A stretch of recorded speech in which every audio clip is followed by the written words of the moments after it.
Xin chào. Hey, how are you? All right, in this video today, we are going to talk about the new airport. Everybody's been talking about the new airport. It's been in operation for a while. You see flights coming over here all the time. And some white lady standing there, Airbnb, one chick's tall. Well, she's got Amazonia. That's my type of woman right there.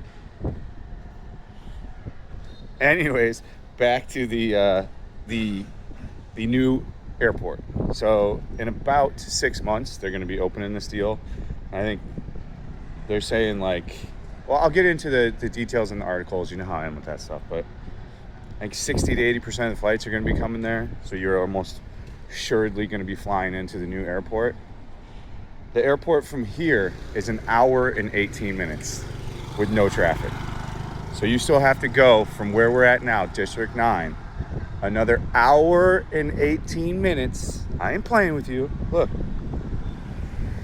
Another 1 hour and 18 minutes from District 9 to get there. And I already heard the route's going to be coming back this way because there's no direct route even highway-wise or road-wise. You know, I'm not trying to be negative, and I don't want to get on Vietnam, but it's so weird that they don't put the infrastructure in first. For the transportation's more important than the product. I don't understand how people, I would think this would be common sense. But again, I'm not trying to be pointing fingers or nothing. This is the reality of where we're at. It's the same issue you have here. This highway should have been done ahead of time. The metro line should have been pushed out here ahead of time, not after. It's we've talked about this a billion times. We're not going to bang on that horse. Let's not get stuck on it. But from the airport in the Saigon, it's going to take 2 hours and 10 minutes. 2 hours from the airport now. It's like you're almost at Vung Tau, to put it into perspective. You're another 30 minutes away from Vung Tau at the airport. It'll be closer to go to Vung Tau from that airport. So if you're flying into Vung Tau, it'll be pretty good. I mean, that tells you that's going to show you right now, you know. So now at the finish line of this deal, let me get out of the sun. It's brutal out already. It's 9 a.m. and it's already this brutal. I'm also going to be doing a video for all you guys traveling here in the next week, should you cancel or should you not. It's all going to be depending on where you're flying to.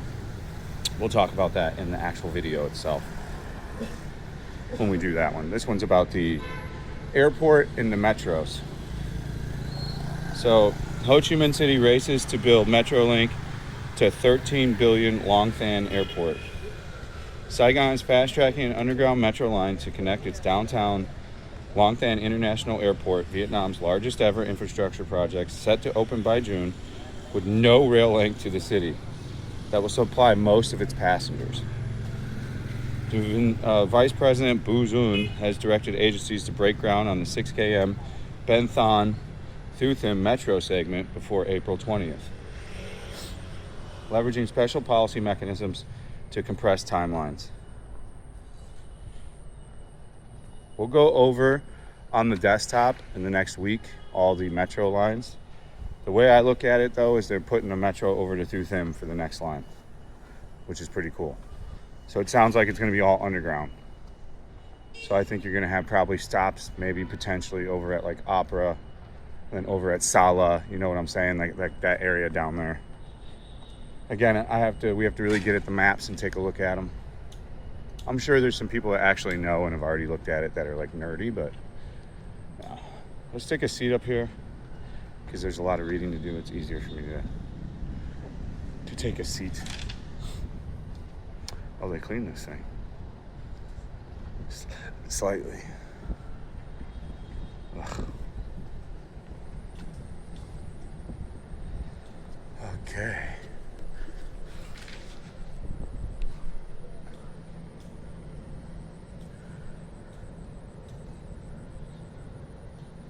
The segment will run underground from Ben Thanh Station along Ham Ni Street, cross beneath the Saigon River, and continue along Mae Toi Chut to Thu Thiem, where it will eventually connect to a separate railroad line running Long Than Airport to Long Than Airport in Dong Nai Province. about 40 kilometers east of the city. The urgency reflects a looming problem. Longtan Airport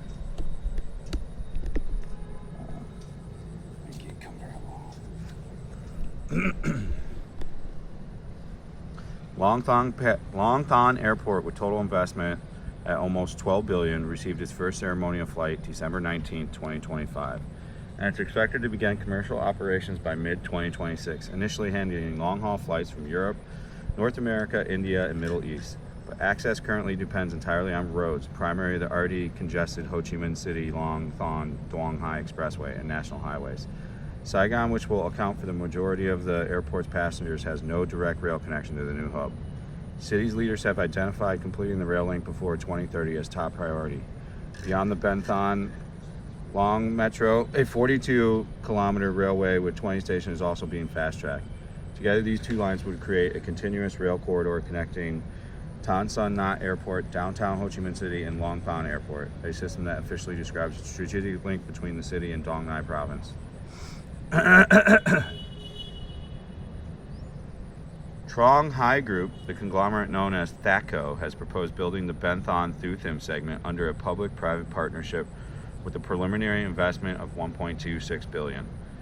The city approved THACO in January to conduct a feasible study, though formal investment approval has not yet been granted. This is where we always had problems before, too. You just read article after article. Oh, this is how the first line got delayed. THACO is already the main contractor on the 11-kilometer Ben Thon Tham Long section of the same Metro Line 2, which broke ground on January 15th with a $2.1 million budget. THACO is also studying the Thu Thim Long Railway with a preliminary investment of $3.24 billion. If both lines are completed on schedule, Ho Chi Minh City would have a modern rail network linking its two airports through the city center by 2030. I would say the possibility of that happening is 0 to 5% from my experience. And I mean this with no negativity, just from my experience and my knowledge on the first railway. The railway could have been done my first 2 years here if they didn't have these arguments like companies like this. This was a big problem with the first rail line, was not having funding properly secured with one place and going forward, amongst a bunch of other things. This plan sounds pretty ambitious, though. You know, why break line on 5 of them? Why not just do the 2 and get the 2 knocked out? You should have had the link in before you even considered opening the airport. You know, it functions now. Why rush people and then force them to have, you know, it's worse than the immigration line. So you're going to have people go 2 hours in a car. First, they got to get out of the airport, which is going to take a half hour, 45 minutes. Then they got to go minimum 2 hours by car from there into Saigon. And then if they're not D1, it's going to be another 20, 30 minutes. So 2 hours and 30. Depending on the traffic, you could be at 3 hours, 4 hours. That one highway gets congested pretty bad all the time. So why not just run it through, like, have all the stuff shipped in and shit like that through there and wait until you got this thing done? But they're going to do it. They're going to open it on June, and you're definitely going to fly into that airport, and you're definitely going to have a huge long ride. It is the Vietnamese way, baby. You know, 90%. What have we always called it? What do I call it, guys? I call it 90%. I've never seen anything finished 100% here, anywhere, ever. So, I mean, that should also tell you something right there. I've never seen a perfectly polished product here. Everything is done like 90%. And I genuinely do not exaggerate when I say that.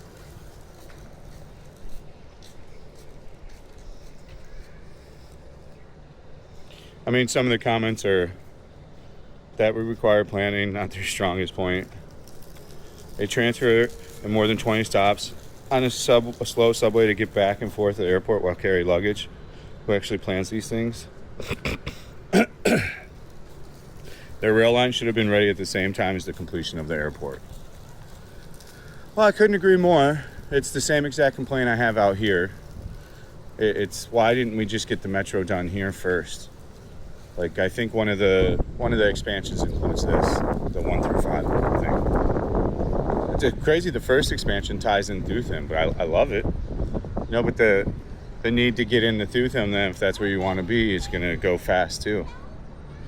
They have already broke, like the article said, they've already broke on secondary lines and third lines. So they have started. So the ambitious plan is already begun, which is better than it was before. Usually we'd still be planning and talking about still doing it or trying to get some kind of funding. So it'll be an interesting and wild ride with the metro systems and the connections. Saigon to add 5 metro lines in the next 5 years. Saigon aims to increase the total length of its metro network by 187 kms by 2030. So it should have 5 more routes to the operational Benthon Soy Tin line. So as I said, we'll break that down in another video where we'll go over the maps and we'll apply the maps to the geography so you can really get a handle on what to see. What you can start to do now is across those lines 2 and 3, 4 and 5, anywhere where there's real estate, where there's good apartments, start fucking buying them.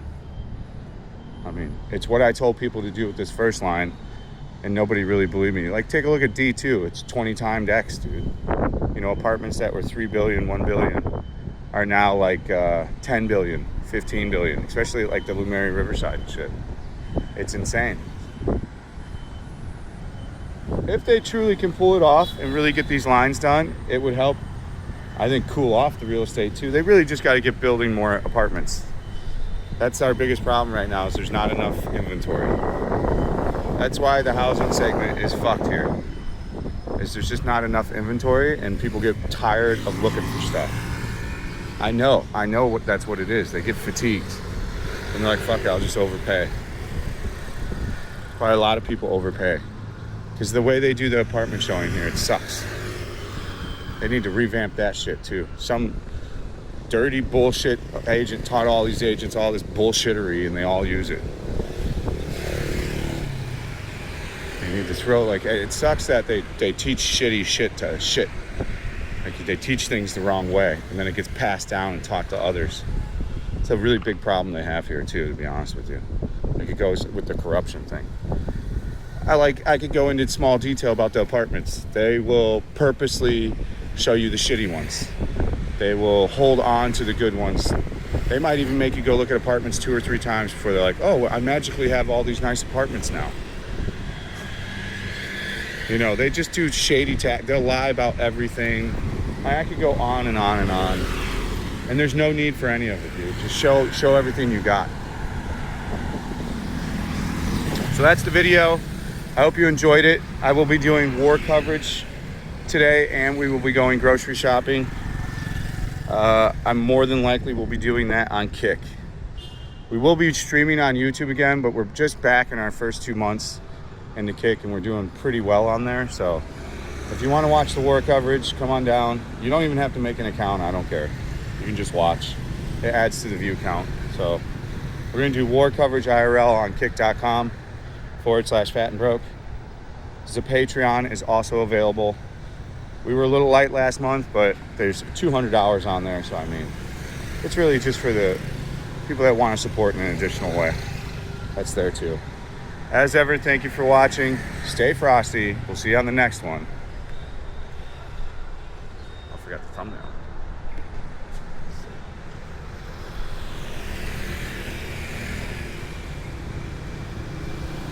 Peace out.